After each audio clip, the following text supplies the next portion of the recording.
फुजा जायो आरो ना नेवबो कलेजाव थ' मा जायो नायनोसै माजों थांनाय जायो आंबो सिनायमोना एसेसो लांगोन ना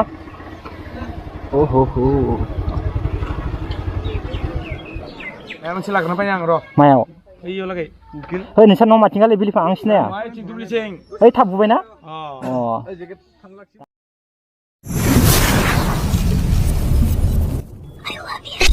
मेगननि नोजोरा नोंखौल' नागिरो गोरबोजों हास्थायगोन नोंखौ आं अरायबो तो हेलो गाइस वेलकम बैक माय यूट्यूब चैनल नुकुल ब्लॉग तो गाइस दा बर्तमान आङो दारखुसियाव दङ आरोना आङो दखानाव बेलेग खामानियाव फैदोंमोन ओमफ्राय दा माने सरस्वती फुजायाव थांनो होननानै आं ओंखारबोखाबाय आरोना ओमफ्राय सोरबा सोरबि लोगो थांनो होनदों खिन्थु आं दा न'निफ्राय हारसिं ओंखारबोखादों आरोना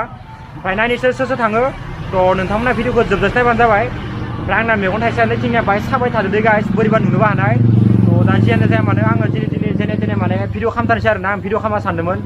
बाट आरो बोसोराव खनसे फैना सरस्वतीया बेनिखायनो आं दिनै भिडिअ खालामथारनोसै आरो जि जाया मानो तो नोंथांमोना भिडिअखौ जोबनायावल' नायबाय था guys okay let's go guys जोङो माने दा बर्तमान गामिनिफ्राय ओंखारलांबाय आरोना तो नायनोसै सोर सोर थांनाय जायो आरो माबे जायगायाव थांनाय जागोन खुनु गेरेन्टि गैया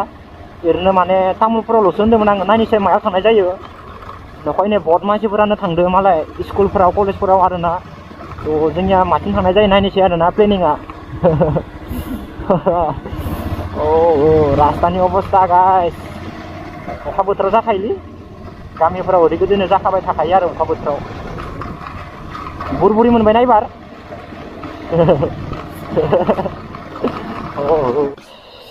आं नै गामियाव दङ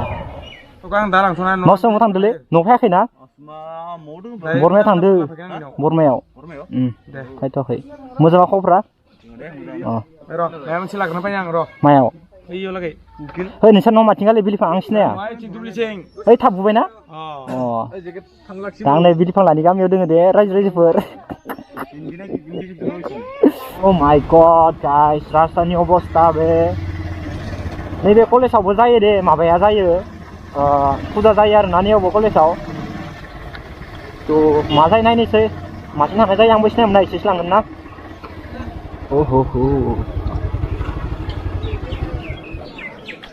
बा तामान मानसि खा दखन तो फाइनाली गाइस माने दिपु मोनहैनाय नङा आङो हाफ सोनांगोन हाफ तो केमान ओइ पेम्पाथ' डिभिसन वार्डिटु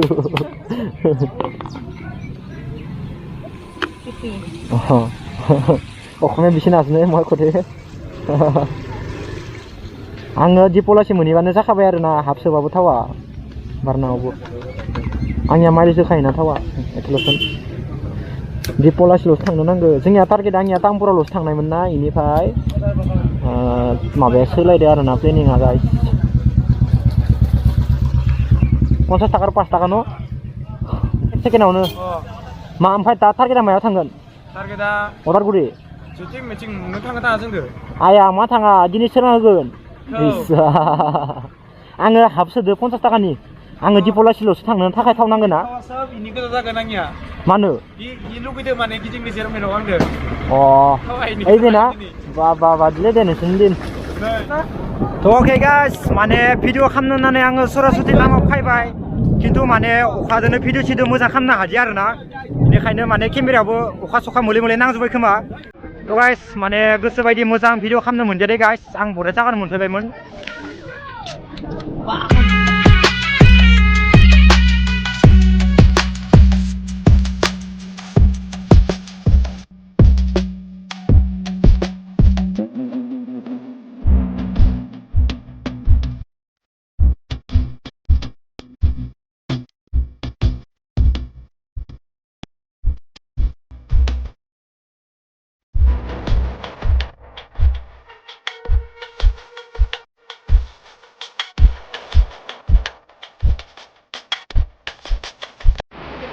तो गाइस माने दा बर्थमान बया अखा हादों आरोना तो बया अखानि जाम द्रुम हादों ओमफ्राय इथिं दोङो थालिर बागान ओमफ्राय जोङो इथिंगाले माने गारिखौ लाखिनानै दोनदो आरोना तो दिनैनि भिडिअखौ आं बाहाय मोजां खालामनो सानदोंमोन दा आरो अखा गोजा हानायखाय दा मा खालामबावगोन दा उपाय गैला जाना दोङो